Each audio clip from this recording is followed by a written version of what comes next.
Aku dah kata, boleh saja kita bercakap macam-macam isu di Langkawi ni. Tak tentu mereka boleh buat. Mereka berjanji, mereka kata mereka nak buat. Tapi tak boleh-boleh lagi. Hampa tahu apa dia isu dia? Isu anjing hari tu ni selesai tak lagi. No, yang mereka mesyuarat di Dewan Hotel besar-besar tu. Selesai tak lagi isu-isu anjing. No, isu feri selesai dah lagi. Baru-baru ni kawan ku naik feri keluar tak dan jauh dari jeti Langkawi, patah balik. Apa masalah pun kita tak tahu. Feri lama lah tu.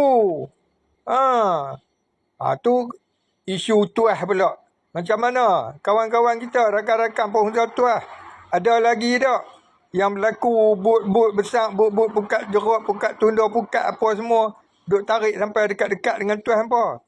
Selesai tak lagi? Aku tekak boleh jawab. Alah, cakap-cakap ni saja. Okey.